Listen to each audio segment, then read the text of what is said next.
Uranus is entering the 18th degree of Taurus. This is the image of the woman holding a bag out of the window. And we have a difference of interpretation from Jones's perspective and Rudyard's perspective, which I'll go into. But I'll first read Sabian Alchemy book. Emptying the mind. A mind that is conditioned to make judgments about right and wrong creates a prideful ego that limits the soul's evolution. It must become open and then cleansed of bigotry and prejudice. Thought, belief and habit purified through meditation and open-mindedness, clearing the mind of unhelpful attitudes. Neither visionary intention nor mundane ability is more spiritual than the other. And here we come to the point, the reconciliation of the spiritual and the material is the function of our species. Our species is not here to forget about God and just get on with creating more of ourselves and surviving like animals. That's not enough. Nor, however, is it appropriate for us to get lost in spiritual concepts and behave as though we did not have a body and deny the physical aspect of being. And we see with the two masters that they come at this particular image differently.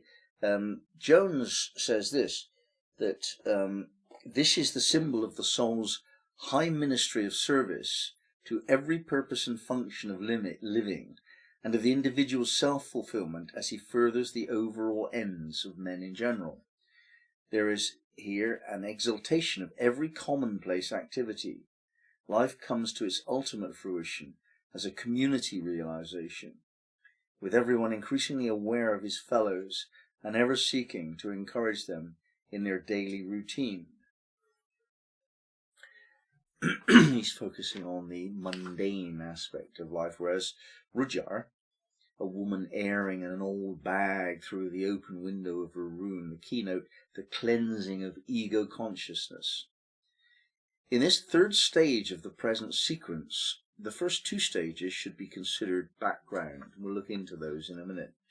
The traditional teachings concerning man's nature are somehow reconciled with the youthful enthusiasm that sees in every problem of growth an issue between the good and the bad.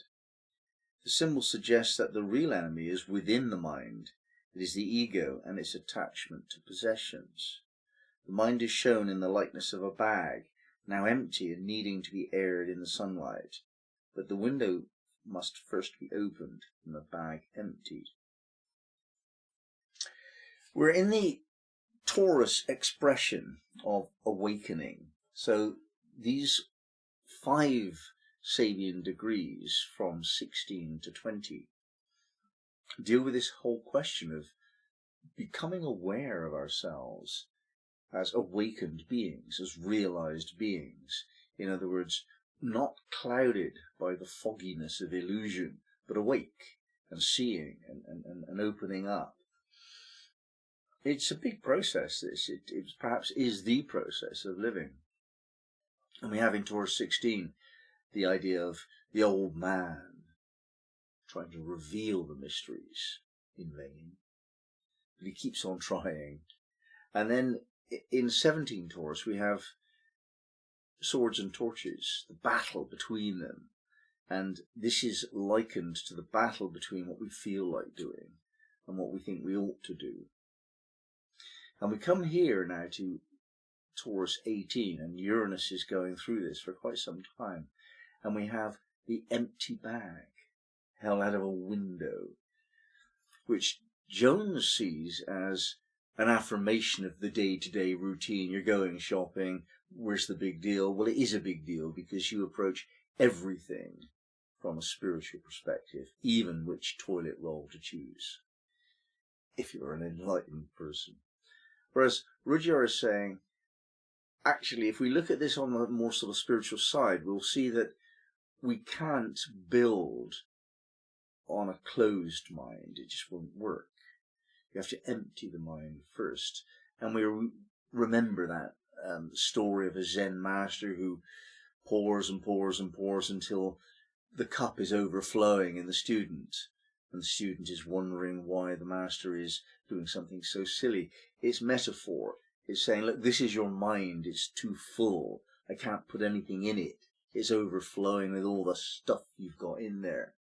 And I have to admit to feeling a bit like that when I listen to somebody talk about their own personal horoscope in the ultimate detail about all of the fixed points, the fixed stars and the asteroids and so on, and all the details that exist in astrology books. There's too much information there. And then you ask them a fundamental question like, what does your sun sign mean? And they'll give you the pap that they read in some crappy website and think of that as meaningful, notwithstanding the fact that it's not yet understood what the sun itself means in your horoscope. If we could only understand the meaning symbolically of what the sun itself is, disregarding its zodiac sign, do we know what the sun represents? Before we start putting it in a zodiac sign and then aspecting it and putting it in a house, do we know what the sun means? And I think not. From the books I've read, I don't think that anybody has a very close understanding of what the sun symbolizes. You have to look to these older astrologers 100 years ago. And a bit less than that. There were some really serious approaches to astrology and studying what it actually means. And this is not what we get in the current era. And the reason is because people have filled their minds with bits of information that don't actually check out. It's nonsense, actually. You have to check that what you choose to believe and what you allow in your mind actually makes sense.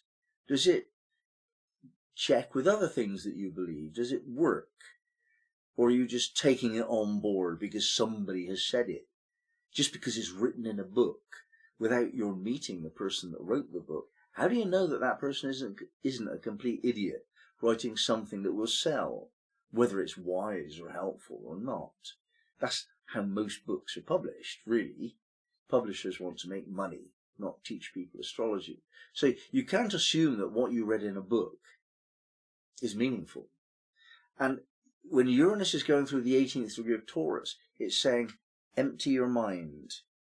Take out all the bits and pieces of what you consider knowledge and actually check it out. Open your mind to the possibility that your understandings need to be updated because you're wiser now.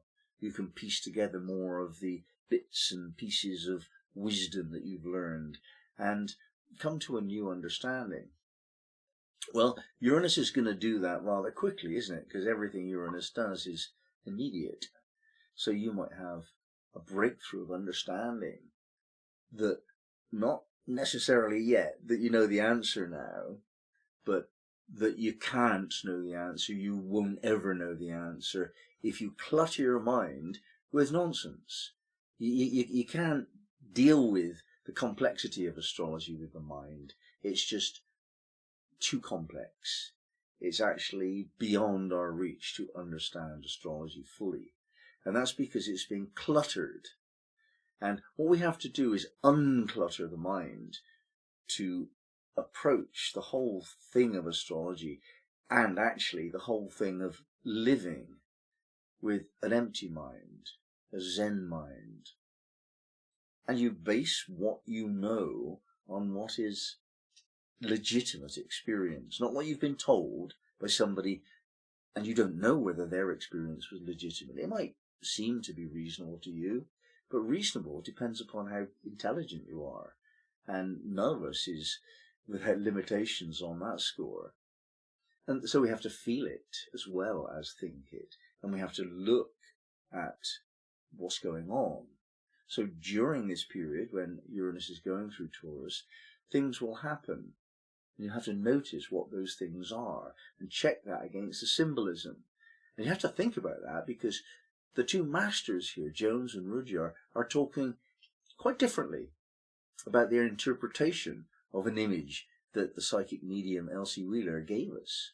She just gave an image, and then these gentlemen interpreted them. Now, however brilliant they are, and they are, or they were, they're still not right, necessarily. They're not 100% right, and they're not 100% right for every single person. It's very, very much to do with subjective experience. So, Uranus is moving through Taurus generally, and Taurus isn't the kind of zodiac sign that likes sudden changes forced upon it. Hard to think of anything more disturbing to a bull than to have somebody require it to change its position immediately. And that's what Uranus is asking Taurus to do. So these are not easy times for the Uranus transit.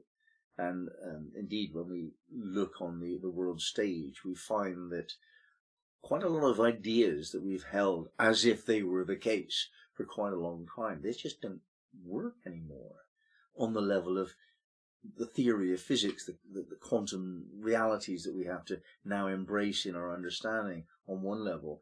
And on another level, the geopolitics of the times radically changed. Everything is so different now to how it was 3 years ago. And we haven't caught up. And Uranus is requiring us to catch up with all of that. And it's saying, look, you're not going to get this unless actually you come at this with an empty mind.